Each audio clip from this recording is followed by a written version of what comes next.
Entonces, bienvenido Alejandro. Alejandro es vicepresidente de investigación e inteligencia artificial en Cyxtera Technologies. Tiene un PhD en Machine Learning de la Universidad de Luxemburgo.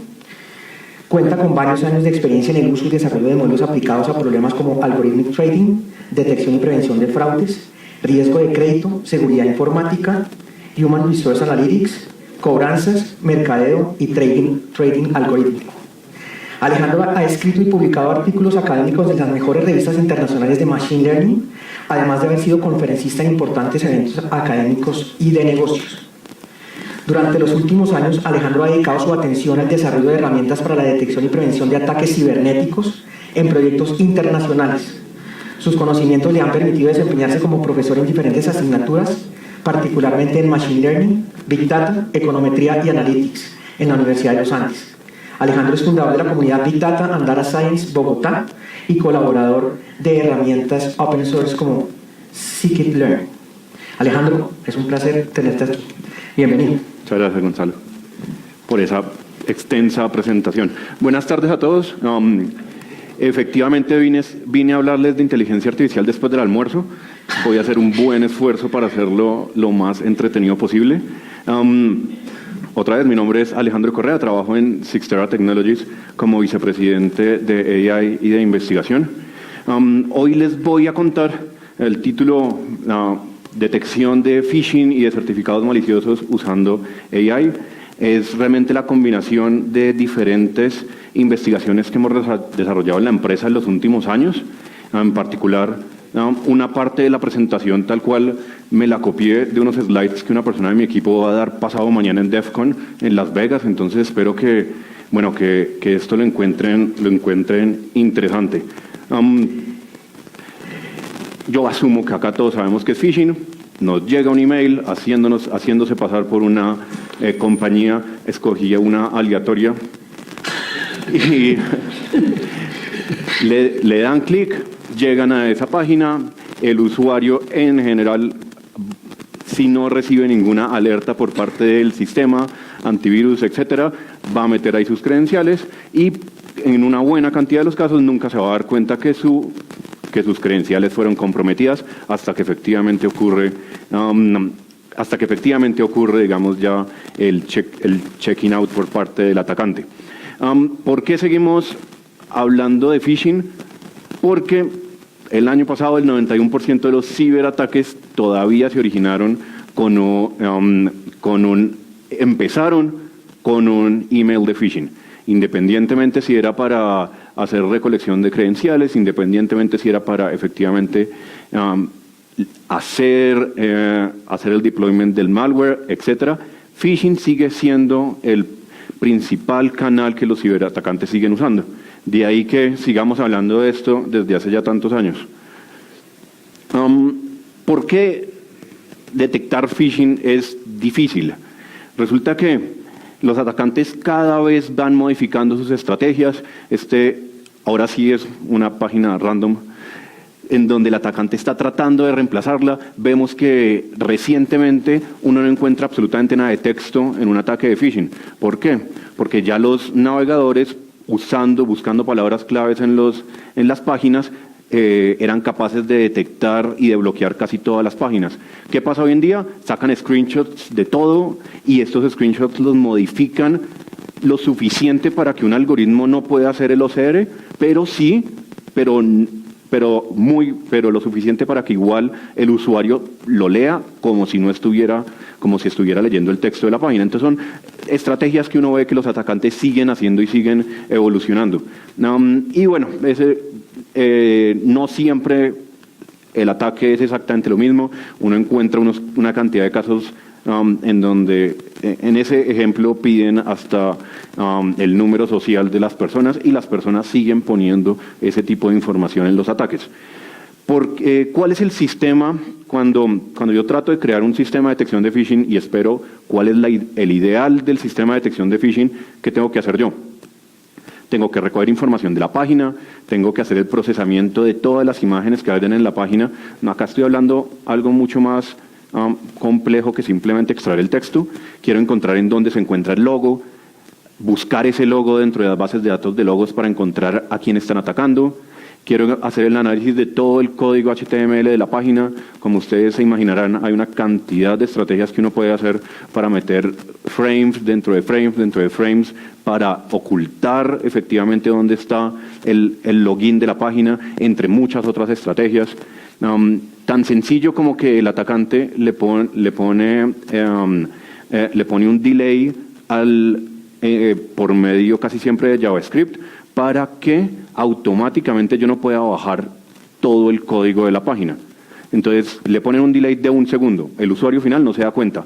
Un algoritmo automático tratando de hacer scrapping de todas las páginas empieza a tener problemas porque entonces yo ya no sé cuándo tengo que esperar. Entonces hay una cantidad de estrategias y bueno, al final yo también quiero hacer análisis de procesamiento de lenguaje natural. ¿Qué hago yo con eso? Lo meto hago un poquito de magia, lo meto en un algoritmo de Machine Learning y eso me va a decir si la página es phishing o no. A eso es a lo que yo considero el sistema ideal de detección de phishing. ¿Cuál es el problema? Que eso no es un sistema escalable.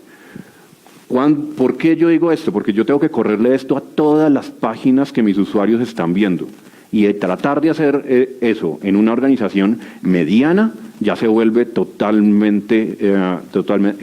ya se vuelve un problema de que yo no alcanzo a procesar ese billón de páginas al día, procesando toda esa cantidad de información.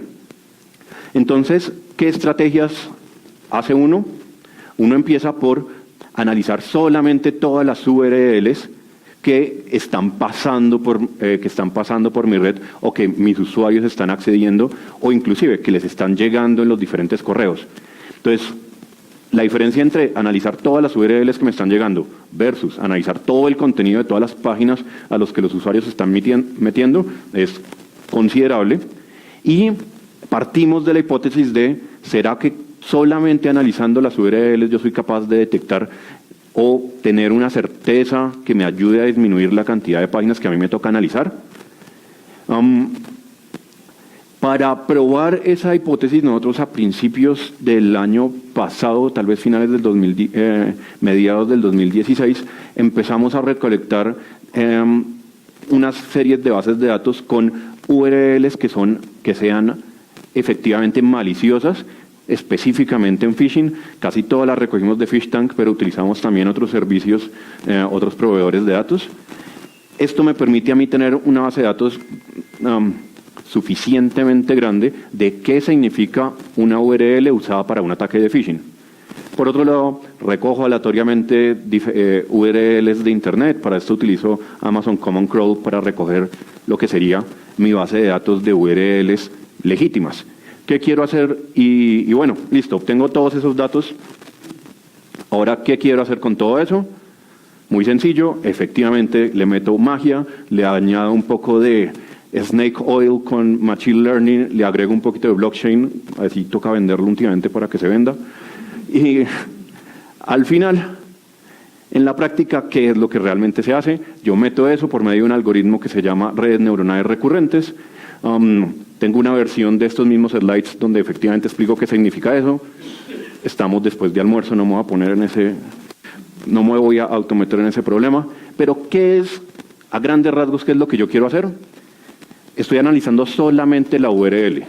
Yo quiero entender si la secuencia de caracteres de la URL me ayudan a descubrir patrones para poder pronosticar si una URL va a ser usada para un ataque de phishing o no. ¿Por qué yo quiero hacer eso? En análisis previos y en la literatura previa se trataba de sacar keywords de estas URLs. ¿Cuál es el problema? Que una vez el atacante se da cuenta que una keyword se la están bloqueando, deja de usarla. Entonces había un ataque en una base de datos como en 2015, encontramos como 2 millones de URLs que utilizaban la palabra verification. Entonces en vez de poner una E, la reemplazaban por una I y todos eran ataques a PayPal. Entonces uno podía poner una regla: si encuentra una URL que tenga verification, es un ataque de phishing a PayPal. Eso es algo que el atacante se da cuenta inmediatamente si uno se lo bloquea. Entonces ese tipo de estrategias no suelen ser escalables. Y por otro lado, yo no puedo encontrar todas las posibles keywords que me puedan influir. Entonces, ¿yo qué quiero hacer? Yo quiero que un algoritmo se encargue de hacer eso por debajo. Y nosotros utilizamos este tipo de algoritmos que son redes neuronales recurrentes. Un poquitico más a detalle, ¿qué es lo que quiero hacer? Entro la URL, acá otra vez una URL aleatoria, no estoy haciendo indicios a ninguna página, se llama www.papaya.com. Cuando presentamos este paper estábamos cerquita a las oficinas de PayPal, efectivamente. Después hago un proceso en donde convierto todo eso a cada carácter a una representación matemática para después utilizar ese algoritmo de red neuronal que trata de descubrir los patrones en las secuencias de caracteres. Voy a dejar hasta ahí la parte del algoritmo. Resultados. En esa base de datos de 2 millones de URLs tenemos una accuracy del 98.7%. Solo el hecho que con la URL uno sea capaz de detectar tanta cantidad de URLs maliciosas es ya de por sí algo totalmente sorprendente. Y a nosotros nos sorprendió muchísimo haber llegado a accuracies tan altos. Claro, ¿cuál es el trade-off? Precisión que está relacionado con el falso positivo. El falso positivo en este caso lo tenemos en 1.4%. Cuando yo estoy analizando igual 1 billón de páginas, ese 1.4% sigue siendo algo extremadamente alto, pero versus lo que yo tenía que hacer antes es un avance muy alto. Aunque al final lo voy a mencionar, sí quiero mencionarlo en este momento. Todas las cosas que yo les voy a mostrar acá son papers académicos que están en internet, yo se los comparto, y casi todas las cosas son open source, porque digamos que realmente nosotros estamos en un área de investigación en que queremos es ayudar a la comunidad. Y también hago eso para que no sientan que este es un discurso de ventas, odio hacer presentaciones de ventas y las huyo todo lo que pueda. Entonces, perfecto, 98% de detección de phishing. Acabé mi presentación hasta hoy. ¿Qué pasó? Sin duda alguna, los atacantes tratan de buscar nuevas estrategias para evitar ser detectados. La última estrategia que están usando, y una buena culpa es la industria, es los atacantes se están moviendo a utilizar sitios con certificados y sitios donde sean HTTPS. Yo creo que el porqué es intuitivo. Este es, por ejemplo, qué tanto del porcentaje de ataques de phishing hoy en día se encuentran hosteados en dominios con certificados. Es algo que viene creciendo. La última estadística es Q3 del 2017, no lo hemos actualizado, pero esperamos que esto se vuelva al 100% el próximo año. ¿Por qué? Es muy sencillo. En una encuesta de Forrester de principios de este año, se preguntaba si para esta URL en particular que se le muestra a los usuarios, ¿qué significa el símbolo, el candado verde y la palabra secure? Yo espero que acá todos sepan la respuesta correcta. ¿Cuál es la respuesta correcta? Que tiene certificado, que está encriptada la conexión.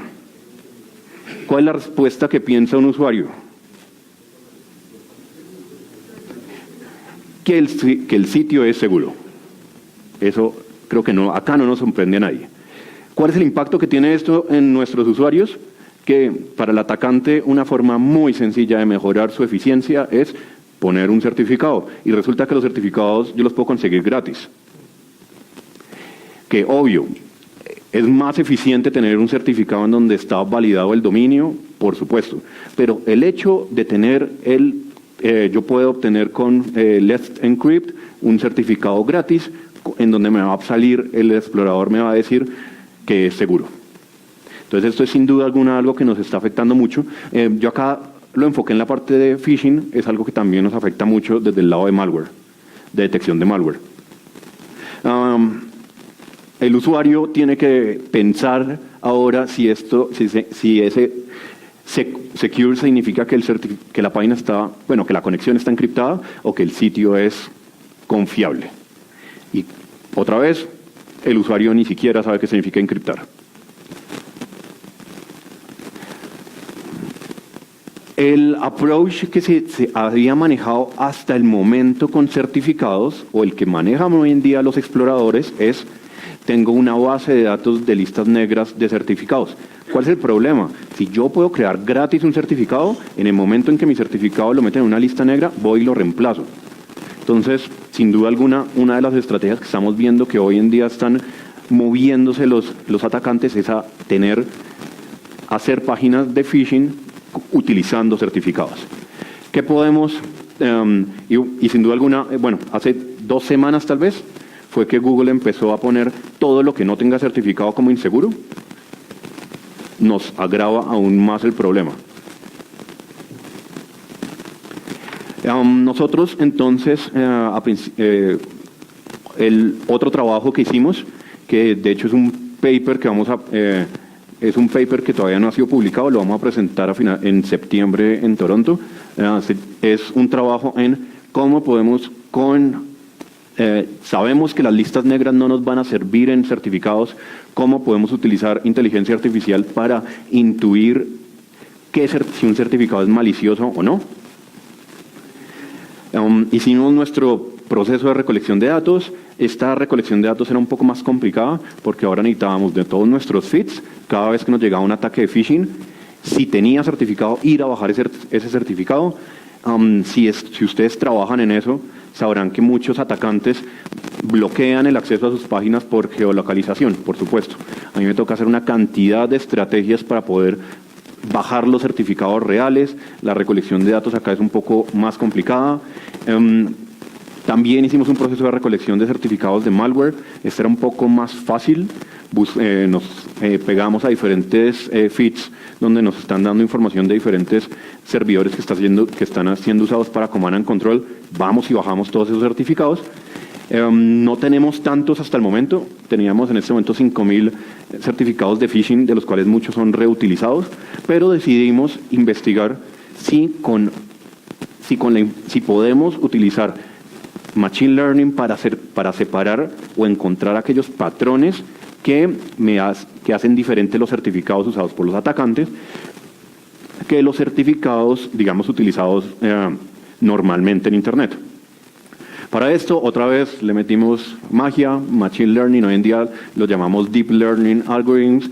Si llega alguien a venderles algo hoy en día y no les está diciendo Deep Learning, es porque no saben. Entonces, la palabra de moda ahora es Deep Learning.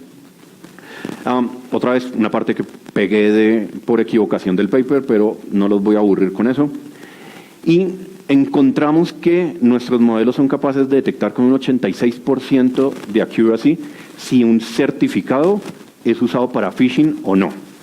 86, por supuesto, no es tan alto como lo que obteníamos con la URL. ¿Qué pasa acá? Si ustedes conocen el certificado, la información contenida en un certificado es muy poca.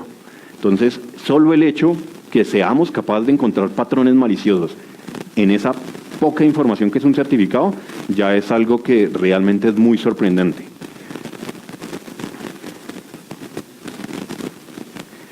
Y ahora nos vamos. Yo todavía meto este slide, pero ahí sí se nota que es un slide que me hizo el área de marketing. Como toda acción que nosotros hagamos como defensores tiene que llevar. Nosotros nunca podemos pensar que el atacante simplemente se va a dar por vencido y se va a venir a trabajar con nosotros. Él va a encontrar una nueva forma de cómo atacarnos. Y la última tendencia en marketing es que ahora los atacantes van a empezar a usar inteligencia artificial. ¿Habían oído de esa? Bueno, en RCA a principios de este año uno caminaba por los pasillos y todos están hablando de una u otra forma de lo mismo.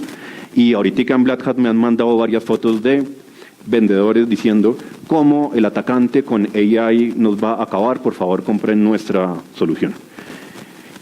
Y es probable que algunas veces yo suene diciendo ese tipo de cosas. La pregunta que nos hacemos, digamos, en chiste en la comunidad es: ¿alguien ha visto a un atacante usando inteligencia artificial en este campo? Y la respuesta es no. Hasta el momento la respuesta es no. Totalmente. Y en muchos casos, un poco más conocedora la respuesta puede decir: no sabemos porque no tendríamos cómo identificarlo. Entonces, lo que nosotros, como afortunadamente, otra vez, trabajamos en un área de investigación y nos podemos dar el lujo de gastar tiempo en este tipo de cosas, nos decidimos a gastar un par de meses en, si un atacante fuera a usar inteligencia artificial, ¿qué es lo que haría? Entonces esto es... esta es la pregunta de investigación que nos hicimos: ¿cómo los atacantes podrían mejorar sus campañas utilizando AI? Otra vez, esta es la presentación que me robé de Iván Torroleo, que la va a presentar en Las Vegas pasado mañana. Nosotros decidimos hacer todo un experimento de investigación para responder esa pregunta. ¿De qué forma el atacante puede usar inteligencia artificial? Lo primero que teníamos que hacer era identificar atacantes únicos. ¿Por qué? Porque si yo me voy a poner en los zapatos del atacante, yo tengo que saber quién es ese atacante. ¿Qué hicimos? Acá les voy a mostrar un ejemplo. Empezamos a analizar de nuestra base de datos de ataques de phishing cómo podríamos hacer clusters que me lleven a indicar que que todos estos ataques pertenecen a un mismo atacante. Entonces, acá hay un ejemplo. Encontrábamos un dominio que era un dominio de una venta de antigüedades que tenía 406 URLs que habían sido usados para phishing. Sin duda alguna, era un dominio que había sido comprometido por algún atacante. De ahí, nosotros hacíamos un análisis, íbamos y bajábamos los screenshots de cada una de esas para decir, están usando el mismo tipo de ataque, el phishkit parece que es el mismo, y podríamos llegar a la conclusión que es el mismo atacante. Después nos fuimos y tratamos de encontrar los patrones que estaba usando este atacante en el resto de la base de datos. ¿Para qué? Para poder llegar a decir, al final teníamos estas 1100 URLs fueron usadas por este atacante, y esta es la estrategia que el atacante usaba para generar sus ataques de phishing. Es un proceso totalmente manual. Lo repetimos por un par de semanas para tratar de tener diferentes threat actors, y después, ya cuando logramos identificar diferentes atacantes, queríamos mirar cuál es la eficiencia de cada uno de los atacantes. Acá a mí me toca hacer una diferencia entre eficiencia y eficiencia y éxito. El éxito es que efectivamente robaron plata. Eficiencia es que el ataque logró llegar al usuario final. ¿Por qué me toca hacer esa diferencia? Porque yo soy capaz de medir hoy en día la eficiencia de un atacante. Entonces, por eso quiero hacer esa distinción. ¿Qué hago yo? Yo ya les mostré en la primera parte de mi presentación cuál es nuestro sistema de detección de phishing. Entonces, ¿qué hago? Yo quiero evaluar qué tan bueno es cada atacante en vencer mi sistema. En esta base de datos, todos los ataques tenían una eficiencia del 0.24%. El primer atacante tenía una eficiencia del 0.7% casi, y el segundo atacante tenía una eficiencia del 4.9%. Ya con eso como baseline, lo que yo quiero hacer es, ¿cómo puedo mejorar la eficiencia del atacante poniéndome en los zapatos del atacante? Entonces, de eso se trataba esta última parte de este ejercicio. Diseñamos un algoritmo que hace lo siguiente. Separa los ataques eficientes del atacante para tratar de encontrar cuál es el patrón que usó el atacante para haber logrado superar a mi sistema. Después, lo que yo hago es meto esos ataques exitosos dentro de un algoritmo, dentro de una red neuronal, y esa red neuronal, ¿qué es lo que está aprendiendo? Está aprendiendo cuál es la secuencia de caracteres de un ataque exitoso versus la secuencia de caracteres de un ataque no exitoso. Todo esto es totalmente con la información que tiene el atacante y utilizando herramientas open source para poder hacer esa hipótesis de el atacante tiene acceso a toda esta información. No los voy a aburrir con esta parte. ¿Cómo el atacante después puede usar ese algoritmo? Empieza con las URLs que él sabe que fueron exitosas, mete eso como entrada al algoritmo, y el algoritmo va a empezar a generar nuevas URLs que son diferentes de las que él ya había usado. Hacemos eso muchas veces hasta reemplazar todos los ataques que el atacante hubiera hecho. Y ahora podemos comparar la eficiencia actual del atacante versus la eficiencia del atacante usar este tipo de algoritmos. Acá lo llamamos deep fish.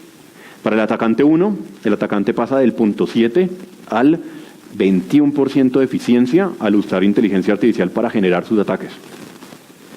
El atacante 2 pasa del 4.9 al 36% de eficiencia al usar inteligencia artificial para generar sus ataques.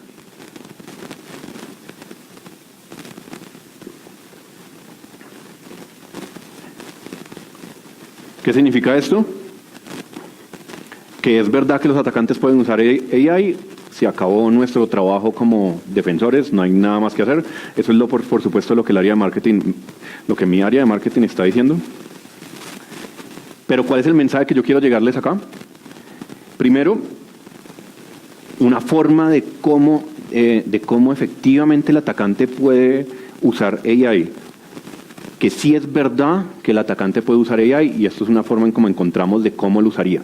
¿Cuál es la ventaja de este ejercicio? Que si yo soy capaz de modelar cómo el atacante podría usar AI, yo soy capaz de encontrar después herramientas para cómo poderme defender en el futuro de eso. Eso es toda un área de investigación e inteligencia artificial que se llama Adversarial Learning. Es algo que está muy de moda en otros campos y que se va a poner de moda en nuestro campo. Porque se vuelve un ciclo. Yo cada vez voy a decirle a mi algoritmo, esto es lo que hizo el atacante y esto es lo que podría hacer. Ahora, ¿cómo somos capaces de defendernos de las dos cosas? Es en lo que estamos trabajando en este momento. Y sin duda alguna, si todavía estamos en una época en la que estamos usando simples reglas para defendernos de este tipo de ataques, nos toca mínimo actualizarnos a empezar a utilizar este tipo de algoritmos. Yo les dije desde el principio, todas las cosas que yo les conté acá son papers que están libres, están en mi página, están en la página de la empresa. El código de algunas de estas cosas ya están en GitHub. Algunas, a medida que van saliendo las patentes, lo vamos poniendo libre en GitHub. Pero ante todo, son cosas que están libres para usar y que ojalá las usen. Me encanta cuando obtenemos feedback de este tipo de cosas. Muchas gracias.